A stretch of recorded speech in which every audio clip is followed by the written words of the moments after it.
Finding the perfect hybrid camera for my concert experiences hasn't been the easiest thing in the world, but I think I've come pretty close to finding the perfect camera on a budget. Say hello to the LUMIX G100. Okay, alright. Sorry for the lighting change. Sorry for the angle change. But let's get straight into it.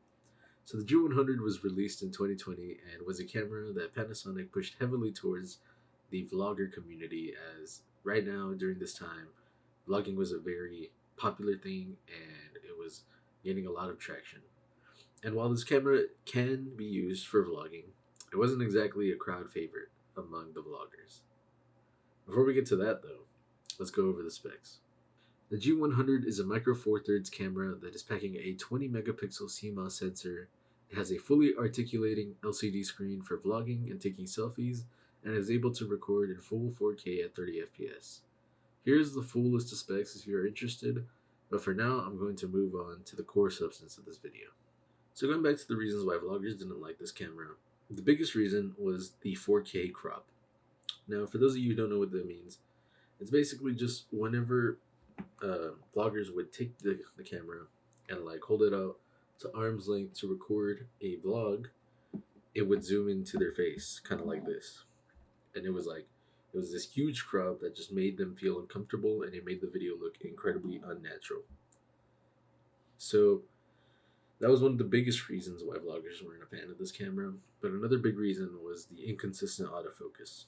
And that is something that's very important to vloggers, as you know, you don't want the camera hunting for your face while walking about. Like, let's say you're walking through the city and it starts focusing on something else or just starts hunting. You don't want that to be happening while you're walking and while you're doing a vlog. So other than these reasons, however, nobody really saw an issue with this camera. Its 1080p was pretty decent, and it's exclusively what I recorded, simply for the space saving.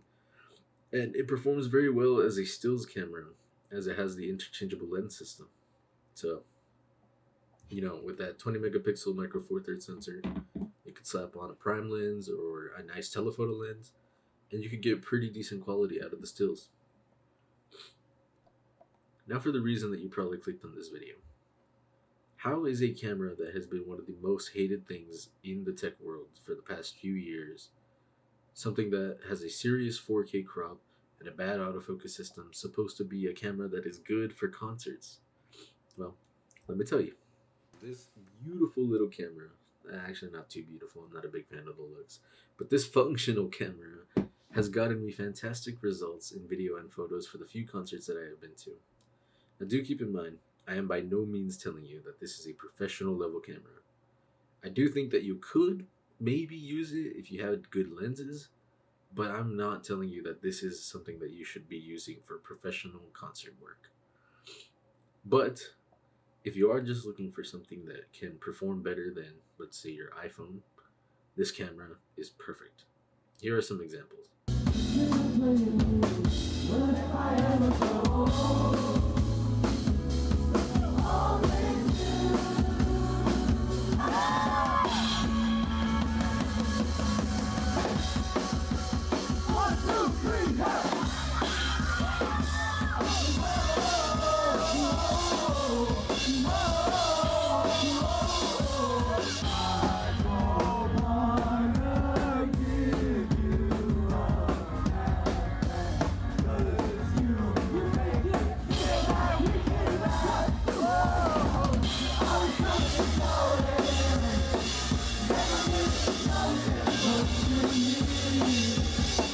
Now, I did say that this camera is perfect, and while for some people these results might be garbage, I think that for the average concert enjoyer, it's a perfect little camera. The special Nokia Ozo system microphone that is built into this camera has, for me at least, performed much better for concerts compared to my iPhone and other cameras that I have tested for this exact task.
top of the onboard mic being good for the environment, the low light video quality has surpassed all of my expectations, and I was very pleased with the results compared to the same cameras I had mentioned before. To add to this, the compact and lightweight nature of this camera is a serious blessing when recording and taking photos. I mean, just look at this. It's tiny. It's the size of my hand, and I can easily grip it just like this. Holding it for vertical videos, vertical photos, so that you could post on your Instagram, on story, or whatever. And I've personally been able to hold it with very little fatigue for over an hour. The other benefit to this camera is the interchangeable micro four thirds lens system. Now, while the kit lens is more than adequate, as seen in this clip right here,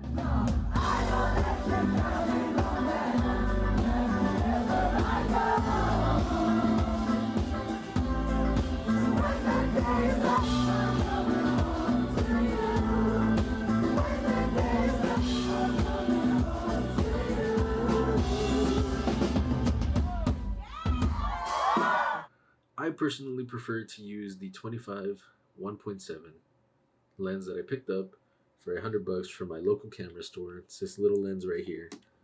Even on the camera, it does not add too much bulk. It's pretty easy to carry around.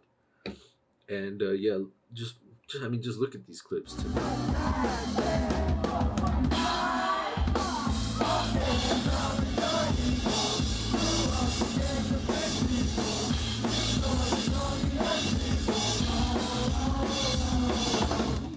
They perform much better in low light, and I also prefer that zoomed in look that it provides.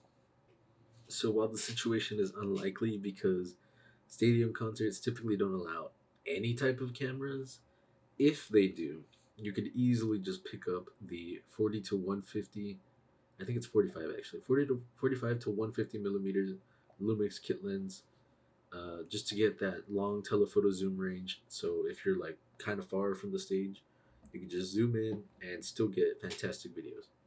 Because in full frame equivalent, this is about 90 to 300 millimeters, which if you don't know what that means, it's a very long distance.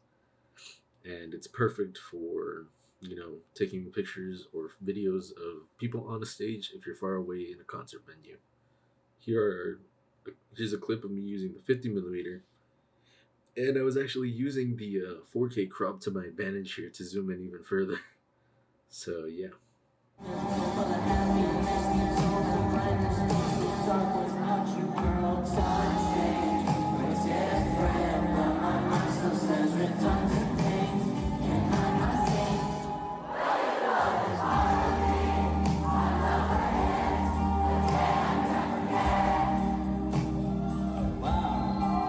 As with most cameras, there are obviously cons to using this.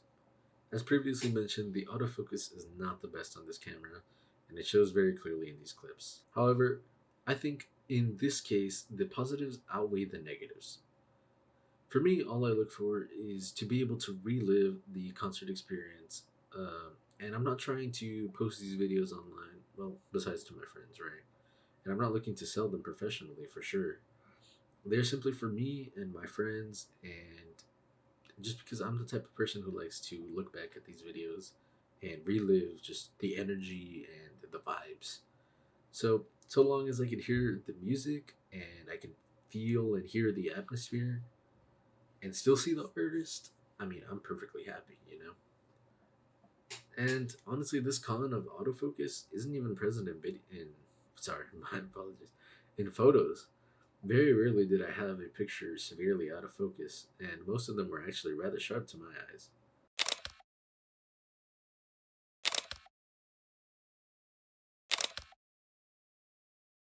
Overall, for me, I think this is a perfect little camera for these types of occasions, and not much has been able to stack up, specifically for concerts. As I've shown, I've tested the Canon R50, which did provide me great photos as shown here.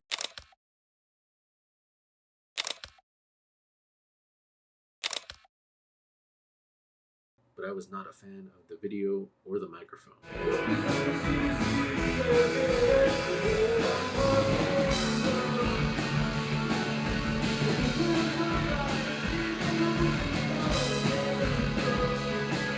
Keep in mind, that clip that I just showed you, that was with a microphone that I bought. It's actually the one that I'm using right now. And the onboard microphone sounded even worse in such a loud environment. So, yeah, I wasn't a huge fan of that.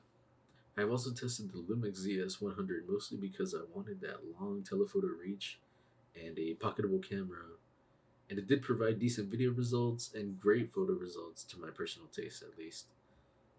The audio just simply didn't do it for me. Something about it just didn't feel right, and I wasn't a huge fan.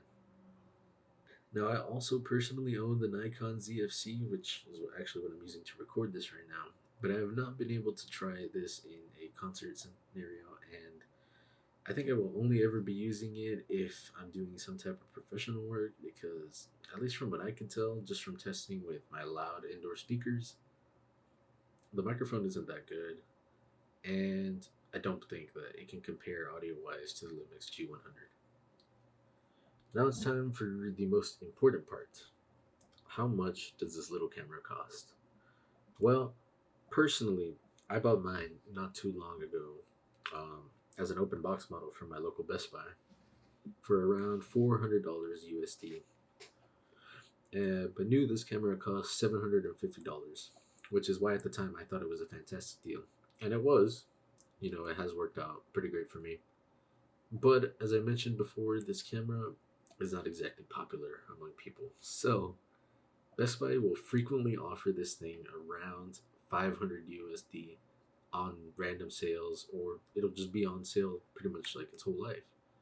And if you look towards the used market, like MPB, sponsor me, or something like eBay, you could probably find this for $300 to $400 as well with the kit lens, which would be a perfect deal in my opinion. Okay, overall for concerts alone, I have not been able to find a better camera, and I have tested much more expensive cameras like the Canon R50. So for the price, you simply can't beat it. If I had to recommend a camera other than this, I'd probably have to say like an older camera, like the ZS100 as mentioned before, or something like the Lumix LX10 or the LX100. I don't know which one would be better for video. Probably the 10 for that low aperture. Or actually, no, I think it's the 100 that has a low aperture. But I could also recommend the ZV1 because it doesn't sound horrible. It's just not my personal preference. But it's also much more expensive than the Lumix camera, so I don't know. You have to kind of decide what's more important to you. For me, what's more important is good audio. That's my preference. Good audio with decent video, for me, outweighs the fantastic autofocus from the ZV1. So, but some people would like to sacrifice that better audio and better video for the great autofocus so that it stays locked on the performer. Alright, so that is my,